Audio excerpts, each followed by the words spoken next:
네, 안녕하십니까. 경제학 강사 박태진입니다. 네. 자, 이번 시간부터 이제 대장정의 경제학에 들어가도록 하겠습니다. 자, 우리 1장에 보면 이제 경제학의 기초라고 나옵니다. 경제학 기초는 이제 여기 크게 핵심적으로 두 가지 내용인데, 하나는 기회비용의 개념과 그 다음에 또 정부의 어떤 활동에 대해서 나중에 또 한 게 되어 있습니다. 그래서 경제학 기초는 말 그대로 기초인데, 다른 부분들은 여러분 한번 쭉 읽어보시면 되는 내용이고, 제 앞에 보시면 경제학과 기회비용 나오죠. 그래서 3번에 보면은 기회비용이라는 개념이 나옵니다. 그래서 그거에 대해서 좀 집중적으로 설명드리도록 하겠습니다.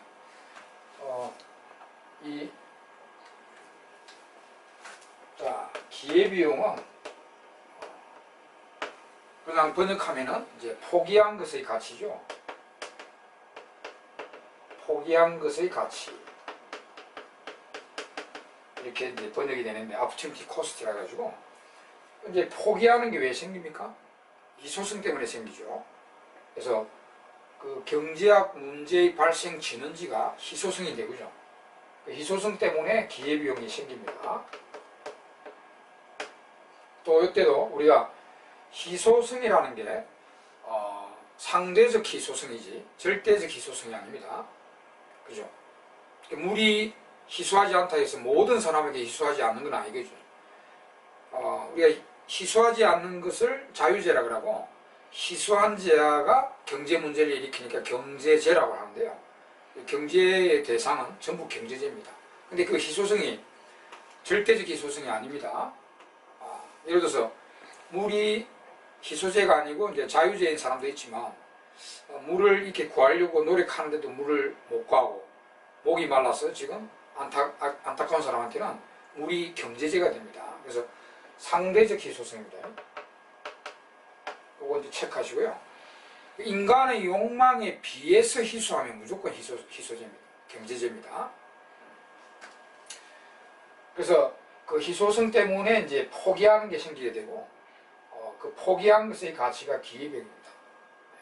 그래서 이 기회비용이 경제학에서 쓰는 비용입니다. 경제학에서는 그 뒤에서 끝까지 비용이라고 되어 있는 건 전부 기회비용들입니다.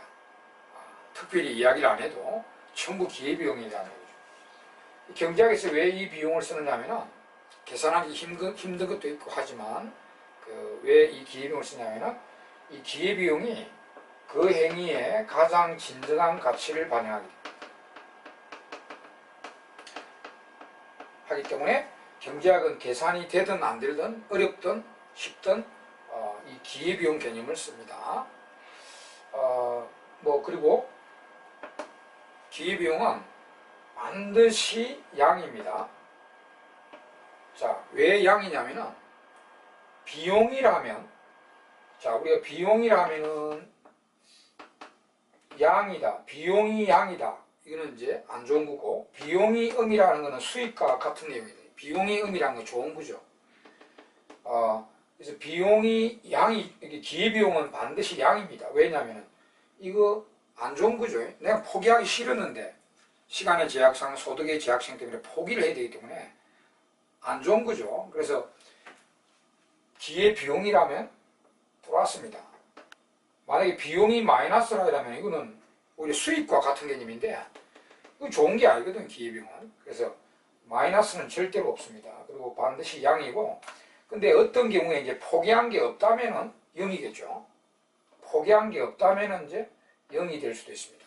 음이라는 것은 절대로 존재하지 않는다. 기회비용이 마이너스 얼마다, 이건 절대로 없습니다. 자, 그 다음 이제 개념의 마지막으로는, 나중에 이제 한참 뒤에도 계속 말씀드리겠지만은, 자, 만약에 어떤 현실의 어떤 재화의 가격이, 프라이스 약자입니다. 가격. 지금 시장에 통용되는 가격입니다. 가격이 그 재화의 기회비용하고 만약에 같아져 있다, 아니면 틀려져 있다, 이걸 우리가 이제 경제학에서 많이 따지게 되는데요. 이 기회비용이 그 재화의 만약에 진정한 가치다 말입니다. 이게 그러면 기회비용이 그 어떤 붕어빵의 기회비용이 100억이라 합시다. 이제 이게 붕어빵의 진정한 가치인데 시장에 실제로 통용 거래되는 가격도 만약에 100원이라면 딱 맞잖아요. 그래서 이런 현상이 발생하는 시장도 있고, 그 다음에 기회비용은 붕어빵의 기회비용은 100원인데 시장에 실제로 거래되는 붕어빵 가격은 200원에 거래되고 있다. 그럼 이게 이제 이 진정한 가치를 반영하지 못하는 가격이죠. 이걸 가지고 우리가 이제 경제학에서 나중에 이렇게 판단합니다. 만약에 여기 기회비용하고 가격이 같은 시장이 있다면 이런 시장은 완벽하게 효율적 시장이다.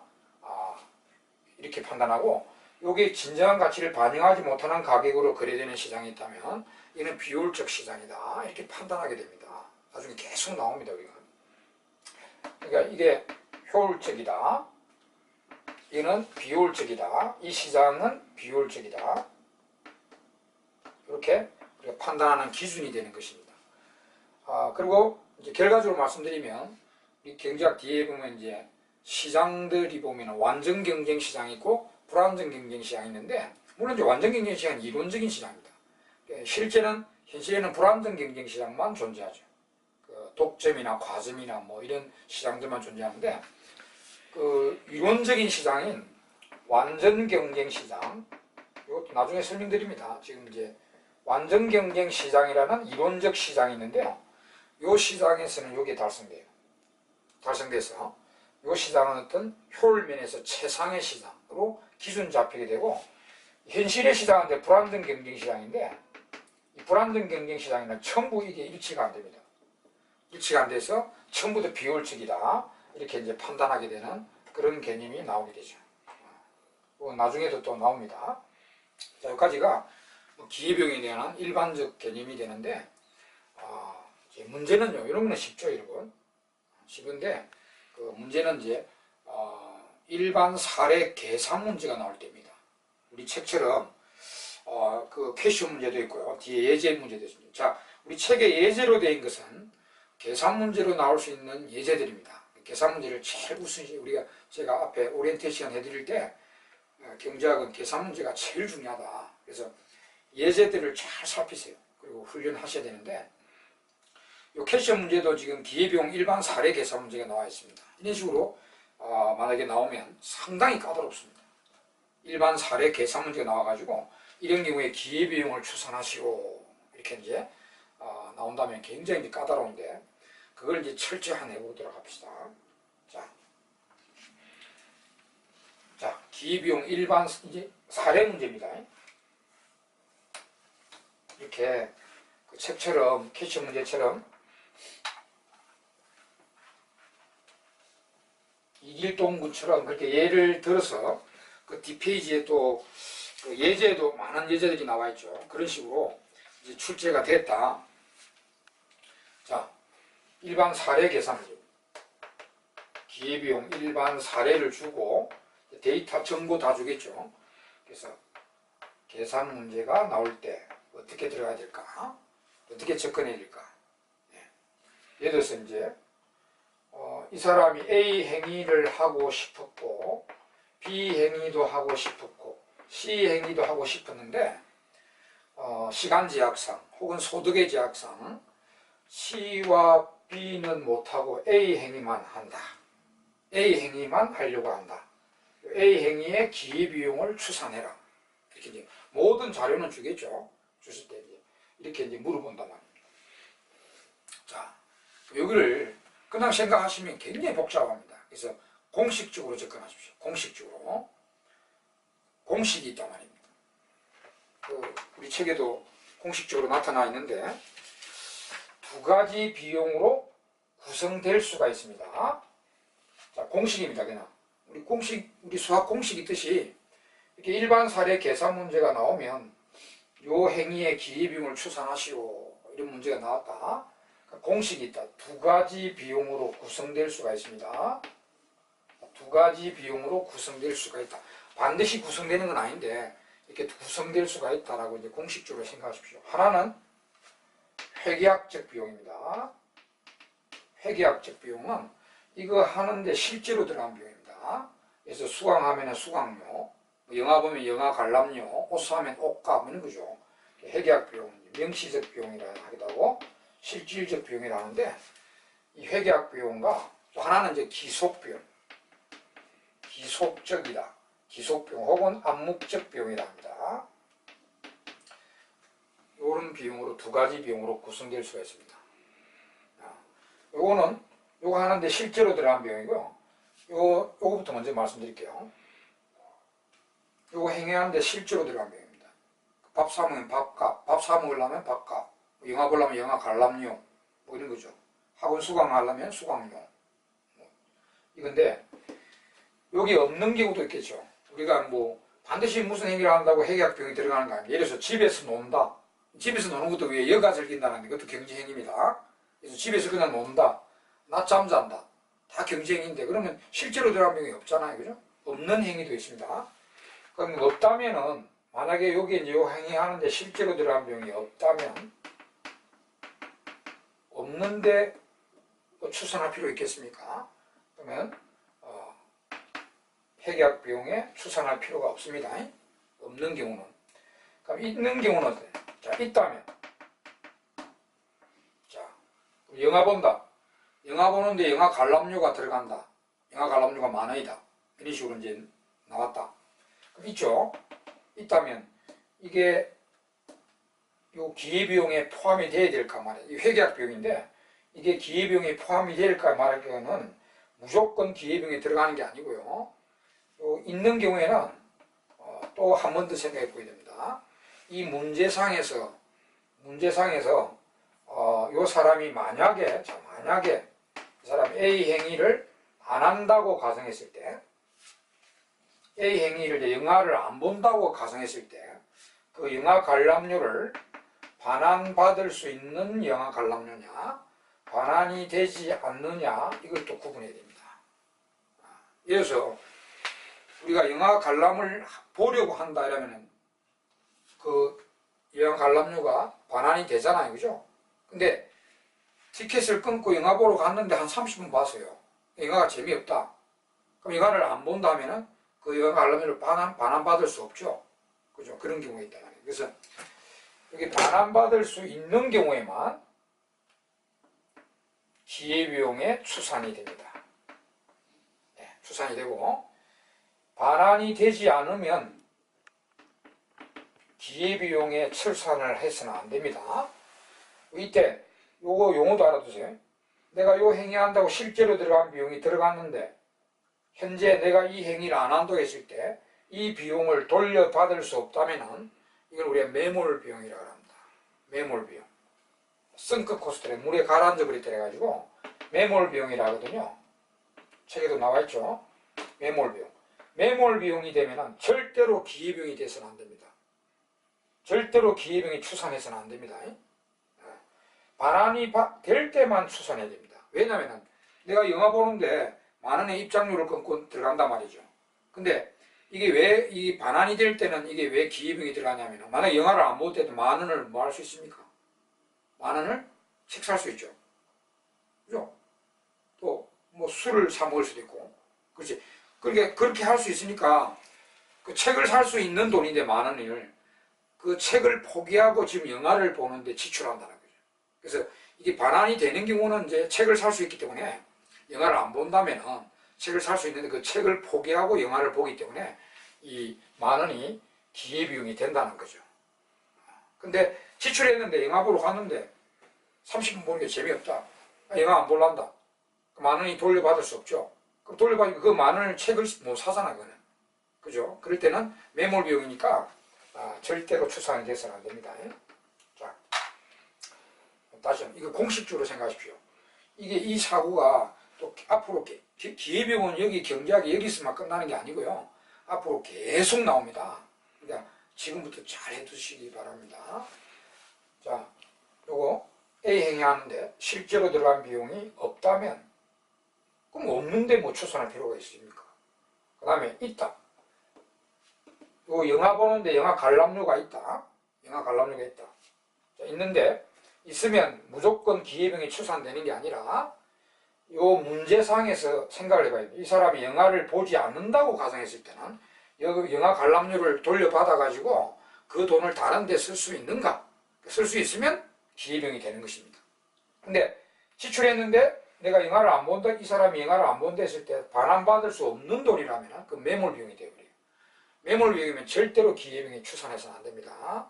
자, 이렇게 이제 정리했고요. 그 다음 이제 기속병입니다. 이거는 또 뭐냐? 기속병은 뭐냐면은, 여러분, 영화 본다고 못한 다른 행위 있죠. 이거 영화 본다, 아르바이트 한다, 경제학 공부한다, 이렇게 여러 가지 나올 거 아닙니까? 그죠? 그래서 영화 본다고 못한 아르바이트, 그 다음에 경제학 수강하는 거, 이런 것들의 가치입니다. 그러니까 타 포기한 행동들의 가치.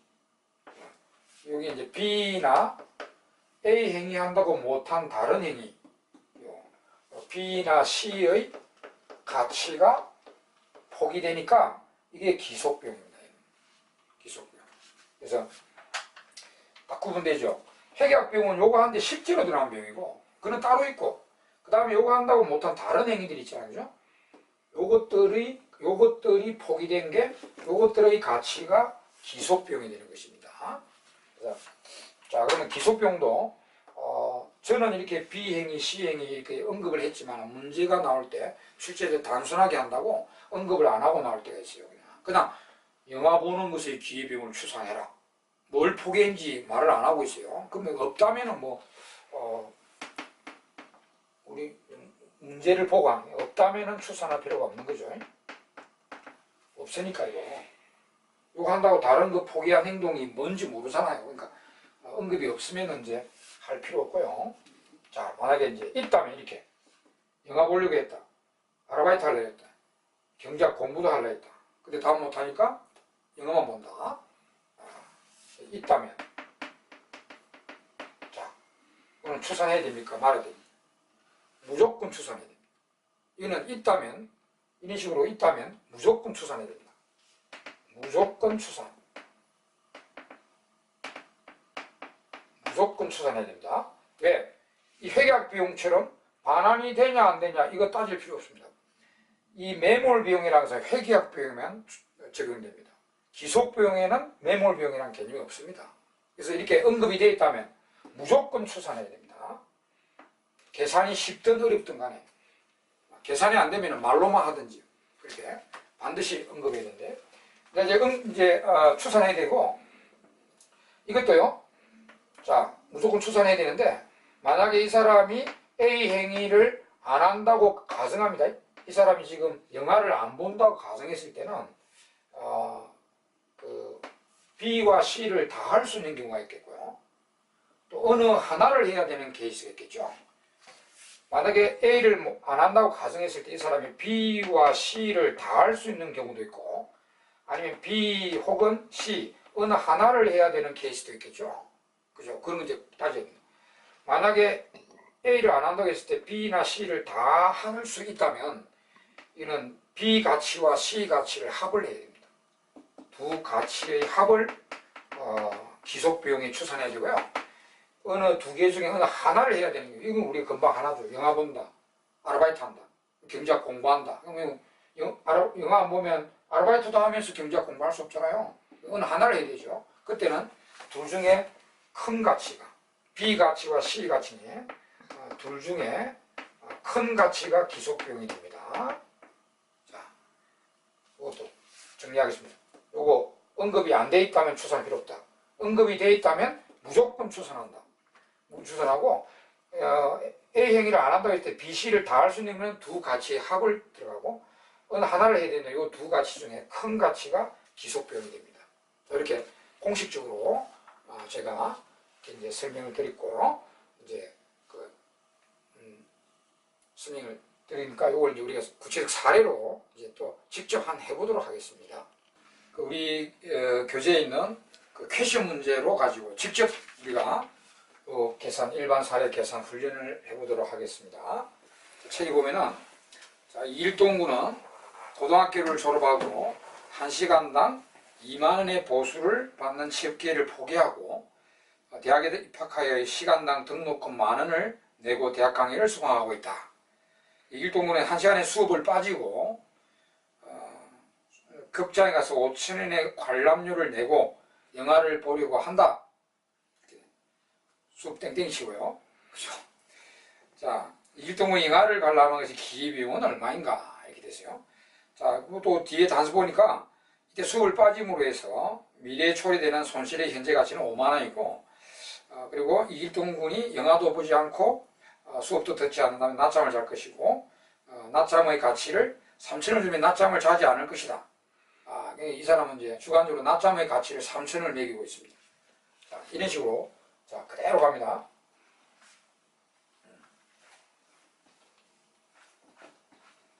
자,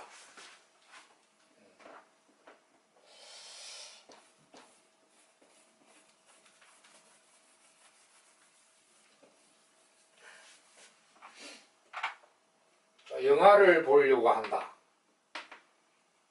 영화를 보지 않는다면 경제 수업을 듣는다. 또한 수업도 안 듣고 영화도 안 보았다면 낮잠을 집에서 자려고 했다. 이렇게 이제 상황 설정되어 있고요. 요 중에 이제 영화를 보기 위해서 이제는 기회비용이 얼마인가 이렇게 이제 물어봤죠. 일단 회계학 비용이 얼마죠? 영화 관람료 5,000원이죠. 자, 그러면 이게 5,000원이 이제 영화 관람료가 들어간단 말입니다. 그럼 그 5,000원이 여기 회계학 비용인데, 그게 여기 문제 상황에서는 지금 매몰 비용입니까? 영화 티켓을 끊고 영화관에 들어가서 본 것도 아니죠. 지금 보려고 한다 하기 때문에 영화를 안 본다면은 5,000원, 이게 5,000원으로 다른 거 쓸 수 있죠. 매몰 비용이 아니죠. 그래서 지금 이 5,000원 관람료는 매몰 비용이 아니기 때문에 일단 그 기회비용에 포함이 되죠. 자, 그 다음에 요거는 이제 요거 한다고 못한 경제 수업의 가치나 낮잠 자는 것의 가치가 요 기속비용에 들어갑니다. 언급이 되어 있죠. 그 무조건 추산해야 되죠. 무조건 추산. 그러면 이 사람이 영화를 안 본다면은, 이길동이가 영화를 안 본다면은 경제 수업하고 들으면서 낮잠 잘 수 있습니까? 두 개 다 할 수 있습니까? 안 되죠. 하나를 해야 되죠. 하나 할 때 이 두 개 중에 큰 가치가 기속비용이 됩니다. 여기 문제상에 보면은 경제 수업의 가치는 50,000원이나 이랬고요. 낮잠의 가치는 3,000원을 매기고 있죠. 그러면 50,000원이 훨씬 더 크니까 여기 50,000원이 기속비용이 됩니다. 그래서 이 경우에 이 사람의 이 이길동군의 영화 보는 것의 기회비용은 총 55,000원이 되겠습니다. 이렇게 이제 되는데, 근데 이 문제는 앞에 약간 이제 꼬셔놓은 게 있죠. 앞에 고등학교를 졸업하고 시간당 20,000원의 보수를 받는 취업 기회를 포기하고 대학에 입학하여 시간당 등록금 10,000원을 내고 대학 강의를 수강하고, 여기 앞에 전제를 쫙 하고, 그럼 이게 등록금 10,000원이나 그 다음에 시간당 대학 안 다니고 시간당 20,000원의 보수를 받는데 취업을 했다면 이런 거는 기회비용이 안 들어가나요? 자, 지금 이게요, 지금 대학을 다니고 있잖아. 대학 다니고 있는 상태에서 영화 볼까 경제 수업 들을까 낮잠 잘까를 선택하는 내용입니다.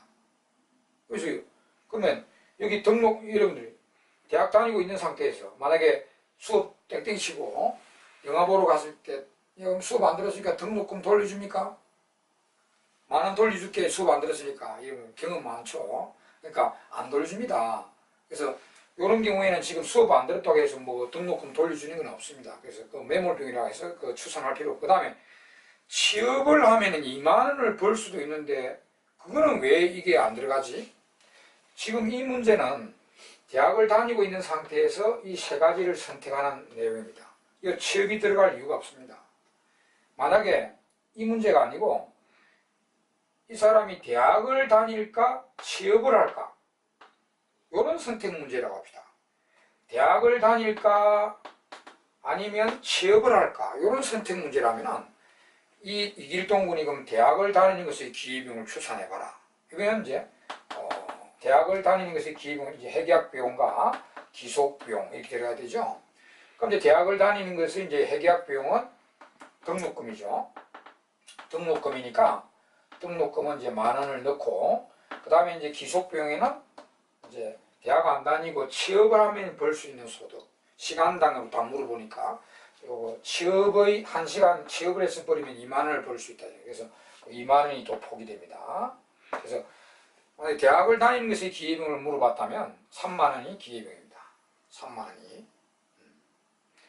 자, 요 이제 요런 스타일이고, 그러니까 요거를 꼬시는 거죠. 요 문제는 앞에 요런 것들이 헷갈리도록 이렇게 막 이제 나열해 놓고, 그다음 이제 물어본 것은 요걸 물어본 겁니다. 그래서 이런 식으로 그 여러분들이 일반 사례도 뒤에 우리 예제가 있는 것도 한번 이런 식으로 한번 공식적으로 여러분들이 한번 풀어보시기 바랍니다. 예제는 그 뒤에 해설이 다 되어 있으니까 그 해설을 보면서 이렇게 딱 생각해가면서 해보십시오.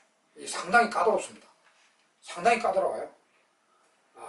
이것도 출제자들도 좀 실수를 많이 하는 내용입니다. 아다르고 어다르고 이게 이 표현이 약간만 달라지면 이게 기입이 되니 안 되니 막 이렇게 왈가왈부 될 수 있는 그런 내용인데, 하여튼 그런 내용이. 그러니까 요게 정확하게 처음 해놓으시면 뒤에 또 기입비용 나올 때 좀 수월합니다. 네. 자, 하여튼 우리 경제학 기초에서는 요 기입비용 관련 것이 가장 중요한 내용입니다. 자, 그럼 그 다음으로 넘어가겠습니다. 뒤에 넘어가시면 이제 경제 주체와 객체, 경제 체제적인 용어들이 쭉 나옵니다. 이런 거는 뭐 뒤에도 계속 나오는 내용들이 한번 읽어보시기 바랍니다. 용어들 이제 소개 약간 하고 용어 소개들을 하고 있어요. 그리고 그 뭐 뒤에 보면은 자본 경제 체제에 보면은 3번에 그 경제 체제가 나오는데 그것도 뭐 한번 읽어보시고, 그 밑에 자본주의 발흥이라고 그 이제 참고에 나와 있는데 그거는 삭제하십시오. 자본주의 발흥은 참고에 있는 거 그거는 완전히 삭제시키고, 경제 3대 기본 과제라고 또 나와 있고, 그래서 4절 한번 보겠습니다. 4절에 미시적 경제 순환이라 되어 있는데 그 그림이 보이죠. 예, 우리가 각 경제 활동하는 주체들이 가계, 기업, 정부 뭐 이렇게 있다. 이런 경제 주체들끼리 어떻게 이제 유기적으로 경제 활동이 이루어지는가. 경제학에 일단 들어가려면 경제 순환 정도는 알고 가셔야 됩니다. 그래서 각 경제 주체 간에 유기적 관계가 어떻게 되어 가는지를 한번 그 그림을 가지고 공부를 하시면 됩니다. 자, 그 4절의 경제 순환 부석을 그림으로 설명을 드리도록 하겠습니다.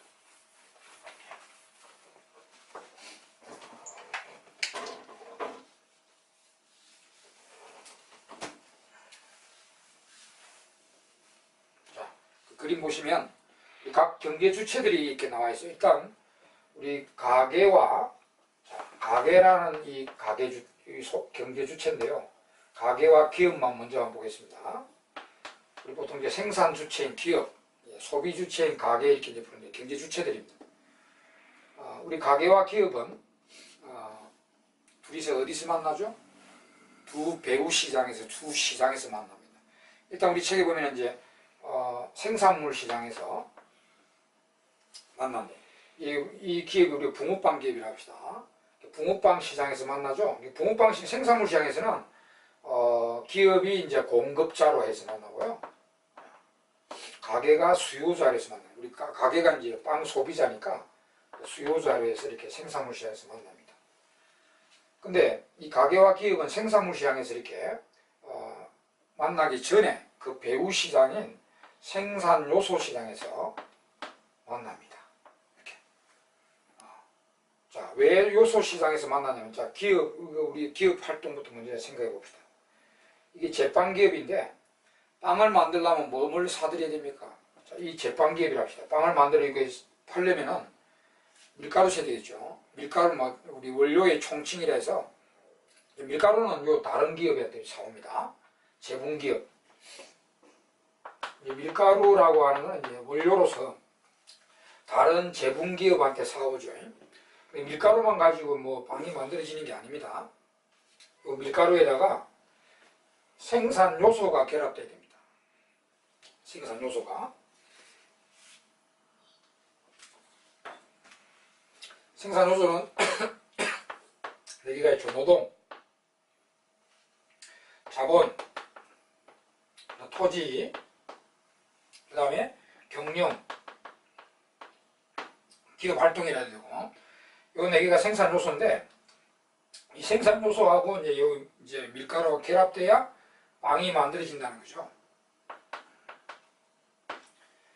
그러면 기업은 밀가루야 다른 기업한테 사오지만 생산 요소 요 네 개는 누구한테 사오냐? 가게한테 사옵니다.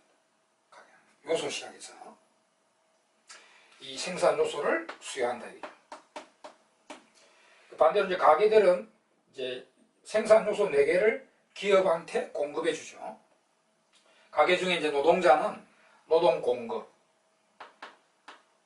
자본가는 이제 돈 빌려주고, 지주나 건물주는 이제 땅이나 건물을 빌려주고, 기업 활동가는 또 기업 활동을 제공하고, 이렇게 생산 요소를 공급해 줍니다. 그래서 이렇게 일단은 우리 가게라는 주체하고 기업이라는 주체가 이 생산물 시장과 요소 시장에서 이렇게 수요와 공급의 그 입장이 바뀐 상태에서 둘이가 만난다는 거, 요건 뒤에 다 필요합니다. 이거 이제 좀 인식하시고. 그 다음에 이제 이 돈의 흐름은 이제 기업이 이렇게 이제 요거를 결합해서 빵을 만들어 팔았다. 돈을 버리면 돈은 이제 거꾸로 가는 거죠. 네.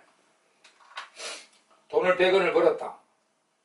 수입을 벌었다. 빵을 팔고 100원을 수입을 벌었다. 수입의 일부는 이제 밀가루 대금으로 제군업자한테 주겠죠. 나머지는 생산 요소 대가로 전부 다 가게 소득으로 들어갑니다. 노동 제공한 가게한테 임금 주고, 나중에 이야기했지만 임금 주고, 돈 빌려준 가게한테는 이자 주고, 땅 빌려준 데는 지대 주고, 뭐 이렇게 해서 이제 다 배분이 되죠. 이런 식으로 기업 활동을 할 때는 가게와 이렇게 이제 연결되어 있다. 그럼 가게 한번 보겠습니다. 가게는 보통 우리가 이제 빵 수요 주체, 소비 주체라고 하지만 뭐 그 전에 자기 소득이 있어야 빵을 사 먹죠. 그래서 이 빵 사 먹기 전에 소득을 어떻게 벌어들이는지 한번 확인해 봅시다. 핵심은 아까 여기 이야기했죠. 이게 기업한테 요소를 요 4개의 요소를 제공한 대가로 벌어오죠. 노동 대가는 임금, 자본 대가는 이자, 그 다음에 토지나 건물에 대한 지대라 해야 되고 임대료를 해야 됩니다. 지대나 임대료. 그 다음에 경영활동을 제공하는 사람은 이제 이윤. 이걸 이제 핵심적으로 벌어옵니다. 생산요소 제공에 대한 대가로 벌어오게 되죠. 그리고 우리가 요소소득 이렇게 보고. 임금을 벌어가는 사람은 이제 근로소득자, 이자나 지대를 벌어가는 사람 재산소득자, 이윤을 벌어가는 사람은 사업소득자 이렇게 이제 부릅니다. 물론 여기 이제 핵심적 소득인데 이거 말고 이제 공짜소득, 이전 소득도 있겠죠. 공짜 개념의 소득. 앞으로 이전이란 말이 나오면 이제 공짜 이렇게 생각합니다. 요 소득은 뭐 대가를 지불하고 버린 소득이고, 그 외에 이제 아버지한테 상속받았다, 남한테 기증받았다, 복권 당첨됐다, 뭐 등등 이런 이제 공짜 소득도 있겠죠. 자, 요거 이제 합쳐지면은 가계 총소득이 되는데, 요 총소득을 이렇게 해가지고 이제 어디다 처분하는 거죠. 이제 가장 핵심은 빵 사 먹는데 돈 쓰겠죠. 영어로 쓰겠네. 소비. 소비. 그 다음에 이제 여기 이제 금융기관도 있습니다. 금융기관도 하나의 경제 주체입니다. 금융기관에 나중에 빵 사 먹으려고 저축도 하겠죠. 저축. 그 다음에 정부기관도 있죠. 이제. 정부라는 것도 하나의 주체입니다. 정부의 조세를 납부하죠. 텍스. 그 다음에 이제 개방경제에서는 미국에서, 해외에서, 미국에서 빵 수입에 사 먹죠.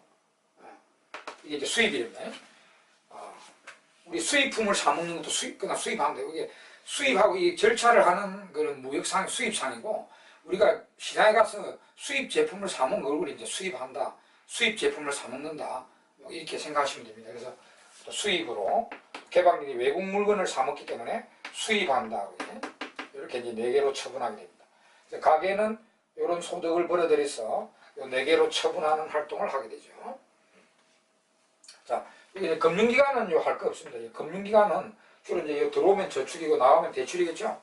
전국에 오면 가계 저축, 기업 저축, 정부 저축이 있고요. 나가면 대출입니다. 가계에 대한 대출, 기업에 대한 대출, 정부에 대한 대출 이렇게 되고. 자, 중요한 거는 정부입니다. 정부. 정부도 경제활동 하는데, 정부도 이제 경제활동하기 위해서 돈은 어떻게 조달하고 또 돈은 어디에 쓰는지, 요거는 조금 이제 거시경제학 쪽에 가면 필요한 겁니다. 그래서 좀 알아두십시오. 정부는 수입을 4대 원천으로 획득합니다. 정부 수입의 4대 원천이고, 쓰는 데는 어디 쓰느냐? 3대 지출 구조가 있습니다. 세 군데로 씁니다. 그거 우리 그 책에 보면은 기능별 지출에서 뭐 방위비 얼마 쓰고 경제개발비 이거 필요 없습니다. 필요 없고, 글자씩 다르게 나와 있는 그 3대 소비출 투자지출 그것만 중요하고, 그 다음 이제 수입의 4대 원천도 4가지 방법으로 수입을 조달해서 이 3가지 방법으로 쓴다. 이렇게. 이건 거시경제학에서 많이 필요한 내용입니다. 자, 그러면 정부 수입의 4대 원천을 합니다. 정부도 이제 경제활동 하는 주체다 말입니다. 그러니까 돈이 있어야 될 거 아닙니까? 그래서 수입을 조달하는데 4대 원천이 있습니다. 4대 원천. 가장 중요한 게 텍스 수입입니다. 네? 텍스. 우리 정부가 나중에 보면 우리 기업이나 가게한테 돈 안 받고 해주는 거 많죠. 특히 공공재, 치안, 국방 뭐 이런 거 공공재라는데 그건 나중에 다 배웁니다. 그런 게 대한 대가로 이제 환수해 가는 것이 텍스입니다. 이게 제일 중요하고, 그 다음에 이제 세외 수입이 있어요. 세외 수입. 세외 수입은 공기업도 정부에 들어가거든요. 공기업을 운영해서 벌이는 수입과, 그 다음에 이제 벌가금, 우리가 정부한테 내는 벌가금, 그 다음에 행정 서비스에 대해서 내는 수수료 수입, 수수료 이런 것들이 이제 세외 수입인데, 요 이제 4개 중에 요 2개는 책에 뭐라 해놨습니까? 경상적 수입이 되겠죠. 경상적 수입이다. 이 경상이란 말이 반드시 발생하는 수입이란 말입니다. 그 정부가 존재한다면 이 2개는 매년 반드시 발생한다 이런 뜻입니다. 반드시 발생하는 수입 원천이다. 경상적 수입이다. 이렇게 있고요. 그 다음 세 번째와 네 번째는 할 때도 있고 안 할 때도 있단 말입니다. 1, 2번하고 구분됩니다. 3번은 자본 수입이라 해가지고, 이거는 크게 경제학에서 별로 중요한 의미는 가지고 있지 않습니다. 이거 한 번 딱 하고 앞으로 안 나옵니다. 자본 수입은 그 국유재산을 팔아가지고 국유재산을 매각해서 조달하는 수입인데, 뭐 국가 토지 같은 게 있죠. 이게 이제 민간한테 팔아가지고 조달하는 수입인데, 이건 뭐 정책에 따라 하는 거지 뭐 반드시 하는 것은 아닙니다. 네. 그 다음에 이제 보전재원 수입이라고 있어요. 자, 보전재원 수입. 보전재원 수입. 이거는 뭐냐면은, 자, 이 말부 자체는 재원이 모자랄 때, 메꿀 때 쓴다. 재원이 모자랄 때, 보존할 때 쓴다. 그럼 재원이 모자랄 때 뭐냐면은, 정부가 매년 예산을, 전년도에 예산을 짜서 그 다음 연도에 이제 경제활동을 하게 되죠. 예산을 짰는데 적자 예산이 짜진다. 적자 예산이 짜질 수 있다. 그러니까 쓸 거는 100조 원인데 수입 예산을 짜보니까 여기까지 짜보니까 90조밖에 안 거두진단 말이에요. 내년도 쓸 거는 지출 예산은 100조를 써야 되는데 수입 예산 요 경상수입 2개와 요 3번까지 해보니까 90조밖에 안 거두진다. 그러면 10조가 모자라잖아. 그런 게 적자 예산입니다. 적자 예산. 그러면 정부는 요 이제 10조를 무조건 다른 방법으로 메꿔야 됩니다. 그러니까 흑자 예산이 짜지면 4번을 할 필요가 없겠죠. 적자 예산이 짜질 때 10조 원이 모자랄 때 10조는 무조건 다른 방식으로 메꿔야 되니까 그때 이제 쓰게 됩니다. 적자 예산. 그 다음에 그러니까 이거 이제 이 재원하는 방법도 4가지가 있습니다, 여러분. 일단은 공채를 발행해서 돈을 빌리죠. 공채. 정부기관이나 공공기관이 발행하는 채권이죠. 공채를 발행해가지고 돈을 빌려 쓰는 거죠. 공채를 발행해서. 근데 우리 공채도 우리 민간들한테 발행해가지고 민간이 인수하도록 하는 공채가 있고요. 그 다음에 이제 공채를 중앙은행에다가 인수해주기. 야, 중앙은행 너 좀 사가라. 지금 민간들 살 돈 없다. 중앙은행 너 좀 인수해가라. 그래서 중앙은행이 인수해가는 공채가 발행될 수도 있고요. 그 다음에 이제 급할 때는 공채 발행 안 하고 이제 차입을 할 수 있는 은행, 우리 중앙은행이 정부의 대상 은행이니까 중앙은행에 바로 차입을 해가지고 쓸 수도 있고, 아니면 이제 외자를 끌어와서 쓸 수도 있습니다. 외자를. 우리 도로 같은 거 건설할 때, 민자도로나 뭐 이게 도로 건설할 때 외국 자본 많이 들어옵니다. 그래서 외자를 도입해서 쓰는 방식. 그래서 이 네 가지가 이제 보존재원의 네 가지. 총 정부 수입의 4대 원칙은 두 개, 요 경상 수입과 자본 수입은 크게 뭐 중요성이 없고요. 그 다음에 적자 예산이 짜질 때 하는 보존재원 수입이 있다. 보존재원에는 또 어떤 방법들이 있나? 요 네 가지가 있다. 여기 기억해 두십시오. 거시경제학 쪽에 가면은 꼭 필요한 내용입니다. 자, 이렇게 해서 이제 조달해서 정부는 어디다 쓰는가? 쓰는 데는 세 가지 지출 구조가 있습니다. 자, 세 가지였습니다. 지출은 이렇게 돈 걷어가지고 지출은 어디에 쓰지? 이렇게 3대 지출 구조입니다. 3대 지출 구조. 자, 소비 지출한다. 투자 지출한다. 이전 지출한다. 이렇게 됩니다. 자, 그럼 여기 세 가지로 쓰는데요. 소비 지출하고 투자 지출하고 이전 지출한다. 요거 두 개만 알아두세요. 그럼 요거 두 개 아니면 전부 소비 지출입니다. 정부가 돈 쓰는 것 중에 이전 지출 아니고 투자 지출하면 전부 소비 지출이라고 보면 돼요. 이전 지출이 뭐냐? 이전이란 말이 뭐라고 했죠? 공짜로 주는 거예요. 공짜로. 우리 개별 가게나 개별 기업에 보조금 주든가 못 사는 사람들은 최저생계비 보장, 아동수당, 기초노령연금, 실업자 급여 이렇게 공짜로 주는 거 있죠. 사회보장 지출로 주는 건 이제 하여튼 공짜로 지출되는 거는 전부 이전 지출입니다. 그 다음에 투자 지출은 이게 이제 사회간접자본 확충입니다. 도로건설이나 이런 사회간접자본 확충에 쓰는 돈은 전부 투자 지출입니다. 그 외에는 전부 소비 지출입니다. 알겠죠? 이것도 알아두세요. 이거 거시경제학 좀 계속 나옵니다. 이 말이. 자, 이상으로 해서 이제 우리가 또 이 경제 순환 쪽에서 이런 쪽을 좀 체크해 보셔야 된다. 이런 이야기입니다. 예. 그러면 다음 시간에는 또 계속 다른 내용들 보도록 하겠습니다. 예, 수고하셨습니다.